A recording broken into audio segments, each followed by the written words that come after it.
Hello guys! Welcome back to my YouTube channel, and now samahan niyo na naman po kami sa isa na naman pong aming gagawin na pag-vlog dito lamang po sa Cabarugis area, Quirino Province sa Capitol.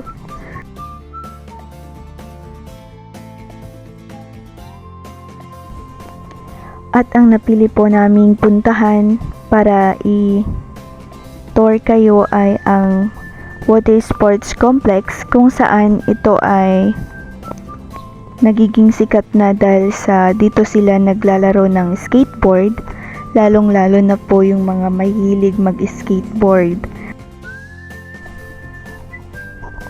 And ito nga po pala yung daanan papunta sa Water Sports Complex at sa Bamboo Park. Yung mga hindi pa po nakakaalam kung saan po is dito lang po sa likod, dadaan po sa Susong Dalaga and papunta po dito sa Water Sports Complex. And ang una po naming pupuntahan ay ang Bamboo Park, and susunod na po ang Water Sports Complex. Ito nga po pala yung daanan papuntang Bamboo Park. And sorry po, hindi ko po na video yung parang hihintuan or yung lilikuan. And ito nga po pala, papunta na po kami sa Bamboo Park. And as you can see po, maganda po yung view niya. Sorry, medyo hindi po siya quality yung pag-video ko guys. And sorry for that. Kasi naka-Android lamang po tayo. And yan po pala yung sports complex, pero ipapakita po namin mamaya. Pupunta po muna kami sa Bamboo Park.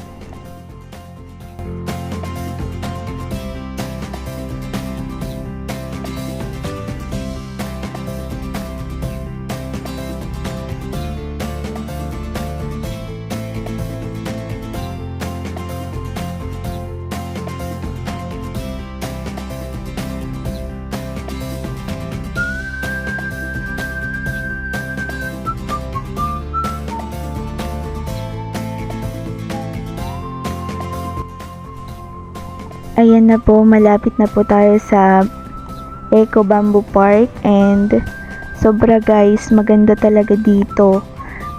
Yung mga may balak na magtambay or gusto ng peaceful, pwede kayo dito kasi sobra tahimik talaga dyan.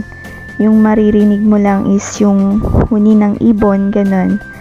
And as in, maganda talaga dyan guys.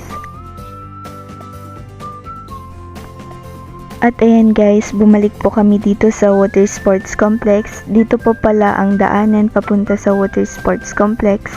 And pwede din po sa kabila, kaso hindi po namin napuntahan yun or binidyohan. Pero dito po talaga mas medyo malapit lang. And ayan guys, maganda po talaga yung view dito, kaya yung mga naglalaro po is palagi po sila dito paghapon. And wala po kaming naabutan ngayon since 1 o'clock PM pa lang naman po nung pumunta kami dyan.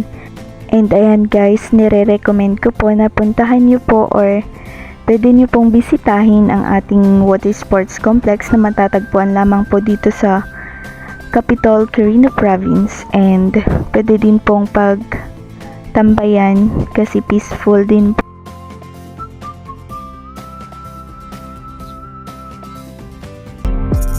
And that's all guys. Thank you for watching, and please subscribe my YouTube channel.